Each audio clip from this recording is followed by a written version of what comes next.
Got to give credit to Josh Scott for this one. From JHS Pedals, he uploaded a video about Miles Davis, about his record that kind of changed the music industry, that was on the same frequency as like Nirvana's Nevermind, like grunge rock coming into the world and disrupting the status quo. I think it's called Kind of Blue. I can't remember what it's called. Yeah, but Miles Davis record, it was a lot of improvised stuff. And I was planning to record a Casio tone song, but instead, because of this advice that Josh Scott did and the takeaways he got from this Miles Davis record, the 5 things about it. You should watch this video if you're a musician or any type of creative, because it's about thinking outside of the box, and when you're collaborating with people, like giving them free reign. But I took away a lot more than just like the collaborative aspects. I took away, like for myself, I recorded a 33-minute jam on the Casio tone with the drum beat and all, and then I mixed in effects all live.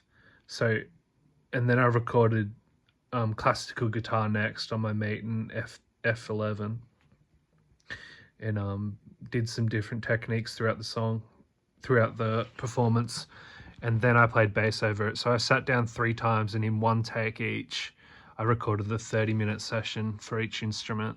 So I spent 1.5 hours in the recording phase of this album, and then I mixed and mastered it, which took a long time to get it sounding how I wanted it to sound in my head, kind of like out there, and a weird chorus effect on the acoustic guitar and vocals that were happening at the same time. So the same track had the effect of chorus on it, and chorus was the only effect I used, I think, apart from the live effects.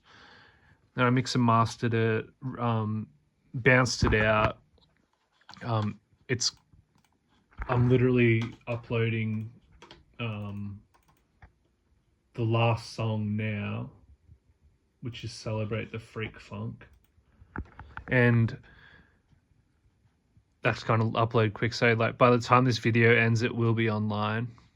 But by the time I finish recording, and I think it's worth a listen. I took the lessons that Josh Scott took out of Miles Davis's record, and how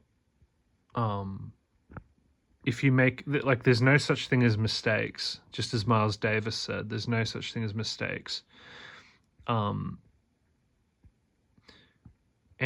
I made so many like hit the wrong note, but then somehow, as I trusted the process as if I was my own collaborator, that's why I called this project the Cale Anderson Trio. And this album's called Playing With Himself, because the first record isn't with other musicians.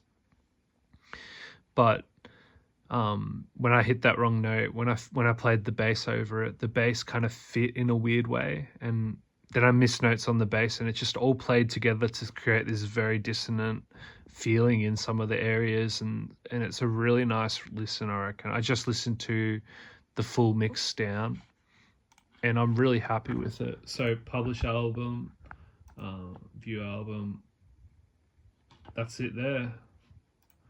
Yeah, so 10 tracks. There's 11 tracks, but the 11th track is the full album mix journey. I stole that idea from Kalia Scintilla, Yegon Yamagaya, from Merkaba Music. For his album Open Ancient Eyes, he used that phrase, album mix journey. And I like that, so I included it in some of my projects as well. So shout out to him. And this is fun. However, I'm getting old now. I'm 30 years old, and I've come to the conclusion that I'm not going to become famous, and I'm most definitely not going to become famous, but I'm not even going to probably make a living off music.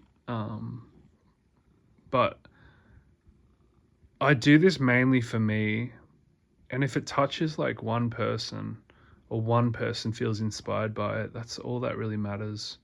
It's not really about like personal gain at this point. Um, it's my little contribution to the world. And if like 100 years down the road, like in 2115 or something, 2150, someone stumbles across my music while they're living in this artificial space, they can go, man, this has some soul to it. This is raw, and enjoy it at some point. So yeah, say hi to me. So I'll catch you later, guys. So Josh Scott really inspired a lot of this album, just by the video he did on Miles Davis, because I was unaware that that album was completely improvised, aside from like being a little bit pre-planned with the chord progressions and stuff. Yeah, so go check out that. I think it's called Josh Scott. I can't remember what it's called, but you'll find it. I'll see you later.